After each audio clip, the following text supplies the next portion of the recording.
আজ আমাদের পাড়া তুতো হোলি, বুঝলে না তো? পুরো ব্লগটা দেখলেই বুঝতে পারবে। যাই হোক, সকাল সকাল ছেলেকে নিয়ে কুচি কুচি সজনে ডাঁটা পেরে নিয়েছি। আজকে সজনে ডাঁটা দিয়ে লাল করে ঝাল করে এঁচোড় রান্না হবে। তারপর বুবলাকে এসেছি আমি খেতে দিয়ে দিতে।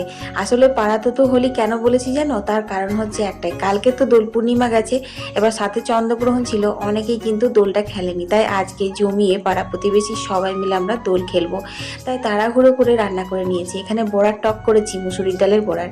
তারপর এখানে এঁচোড়ে যে লাল লাল ঝাল ঝাল হয়ে গেছে, এখানে হয়েছে নিম বেগুন, আর করেছি মাছের কালিয়া।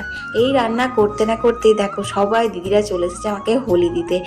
একটা মানে কি বলবো বলো তো, এই হোলি আর রং একবার গায়ে পড়লে আমরা কিন্তু সবাই আমাদের ছোটোবেলাটা ফিরে পাই। কি বলো বন্ধুরা? আমার তো হোলি ভীষণ প্রিয়, আর সাথে সাথে কিন্তু আমার ছেলেরও হোলি খুব প্রিয়।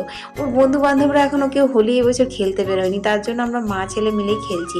আসল কথা হচ্ছে ও হোলি না খেলে থাকতেই পারছে না, ও আমাকেই ভরাচ্ছেন, আমি ওকে ভরাচ্ছি। কিন্তু এটাই শেষ নয়, তারপর আমরা বেরিয়ে গেছি দেখো পাড়াতে হোলি খেলার জন্য। সবাই আমাদের চলে এসেছে আমাদের বাড়ির কাছে। তারপর উঠোনে একটু নাচা গানা চললো। অনেকক্ষণ নাচা গানা করেছিলাম, তাও আমাদের মন ভরেনি। আবার এসে দেখো কত নাচা গানা করছি।